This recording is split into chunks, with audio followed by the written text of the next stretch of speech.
Imagine por um momento, você é o homem mais poderoso do mundo. Seus exércitos dominam 3 continentes. Milhões de pessoas dependem de suas decisões. Você tem riquezas inimagináveis, palácios magníficos e qualquer prazer terreno ao alcance de suas mãos. E, no entanto, toda noite, antes de dormir, você escreve em seu diário pessoal, mas não sobre conquistas ou glórias. Você escreve lembretes para si mesmo, sobre como ser uma pessoa melhor, como controlar sua raiva, como aceitar a morte, como não se deixar corromper pelo poder. Este homem existiu. Seu nome era Marco Aurélio, imperador de Roma no século II, e seus escritos pessoais se tornaram uma das obras mais influentes da filosofia ocidental, as Meditações. Se inscreva no canal para não perder os melhores conteúdos sobre estoicismo. Bora pro vídeo. Marco Aurélio nunca quis ser imperador. Nascido em 121 d.C., ele era um jovem estudioso, apaixonado pela filosofia, especialmente pelo estoicismo. Ele queria estudar, refletir, buscar a sabedoria. O destino, porém, tinha outros planos. Quando o imperador Adriano o escolheu para a sucessão, Marco sabia que sua vida de tranquilidade filosófica havia acabado. Aos 40 anos, assumiu o trono do maior império que o mundo já vira. E não foi em tempos fáceis. Seu reinado foi marcado por guerras constantes nas fronteiras, uma devastadora pandemia que matou milhões, a peste antonina, traições políticas e conflitos internos. Durante 19 anos, Marco Aurélio governou em meio ao caos, tomando decisões impossíveis, lidando com a pressão inimaginável. E foi justamente neste contexto de adversidade extrema que ele escreveu suas Meditações. Aqui está algo fascinante. Marco Aurélio nunca pretendeu publicar suas meditações. Estes eram seus cadernos pessoais, escritos em grego, não em latim, a língua oficial de Roma. Provavelmente durante campanhas militares, na solidão de sua tenda. Ele escrevia para si mesmo. Eram lembretes, exercícios espirituais, tentativas de manter sua sanidade e sua virtude em meio ao poder absoluto e ao estresse constante. Muitos trechos começam simplesmente com "lembre-se" ou "não esqueça que". Imagine, o homem mais poderoso da Terra precisava se lembrar diariamente de não se deixar corromper, de tratar as pessoas com bondade, de aceitar que não controlava tudo. Após sua morte, em 180 d.C., esses escritos foram preservados. Ninguém sabe exatamente como, mas sobreviveram, atravessaram séculos e hoje são considerados uma das maiores obras da filosofia estoica.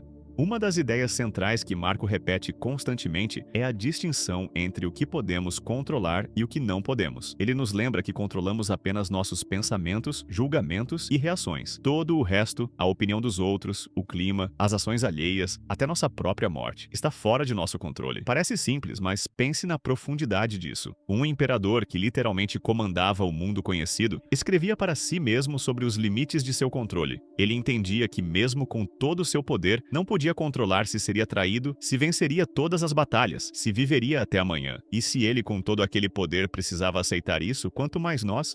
Marco Aurélio era obcecado pela transitoriedade. Ele constantemente refletia sobre como tudo passa, como todas as glórias são efêmeras, como até os maiores impérios se tornam pó. Ele menciona imperadores e filósofos do passado que, em sua época, eram famosos e poderosos, mas que agora eram esquecidos. E se perguntava, quem vai se lembrar de mim daqui a 100, 1000 anos? E por que isso deveria importar? Esta não era uma visão nihilista ou depressiva. Era libertadora. Se tudo passa, por que se apegar ao ego, à fama, aos bens materiais? Por que desperdiçar energia com preocupações insignificantes? Para Marco, meditar sobre a morte não era mórbido, era essencial para viver bem. Ele frequentemente se lembra de que pode morrer a qualquer momento, que este dia pode ser o último. E isso não era paranoia, era a realidade. Como imperador em campanhas militares, a morte estava sempre próxima. Mas mesmo para nós, em nossas vidas confortáveis, a morte é a única certeza absoluta. Marco usava essa consciência como motivação para viver com propósito, para não desperdiçar tempo com trivialidades, para tratar cada dia como precioso e cada pessoa com respeito.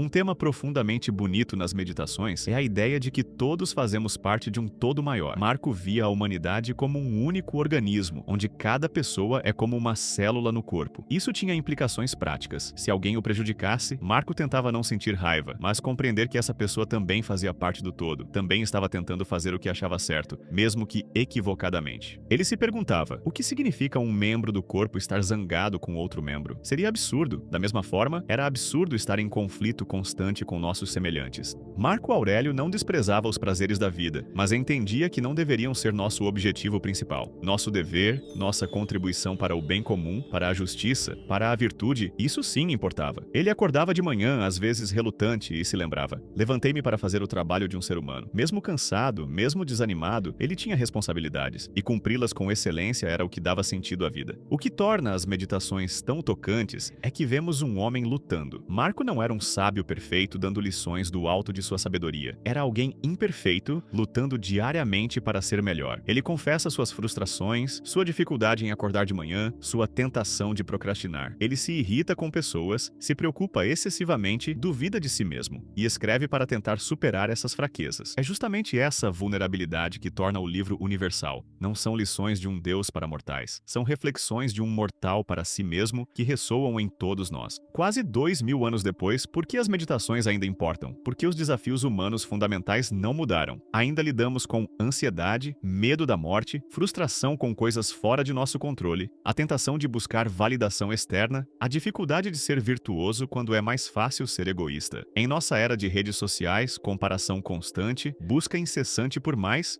dinheiro, mais status, mais curtidas, as palavras de Marcos são como água fresca. Elas nos lembram do que realmente importa. Vivemos em uma época de informação infinita, mas pouca sabedoria, de conexão constante, mas profunda solidão, de poder tecnológico imenso, mas ansiedade crescente. As meditações nos oferecem algo raro, uma bússola interna, princípios sólidos para navegar o caos.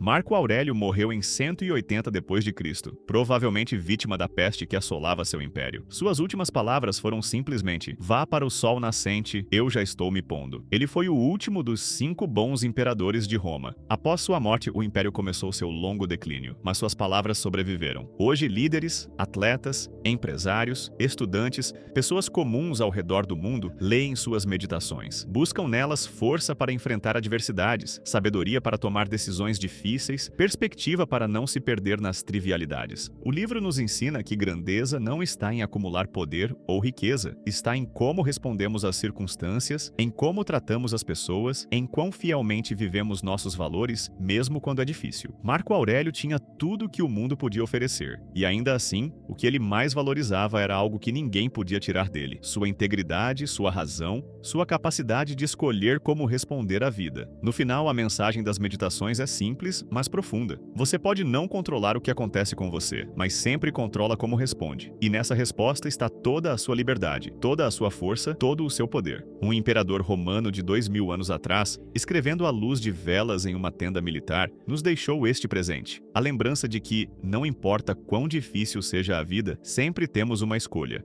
A escolha de viver com virtude, propósito e sabedoria. E essa talvez seja a forma mais verdadeira de poder que existe.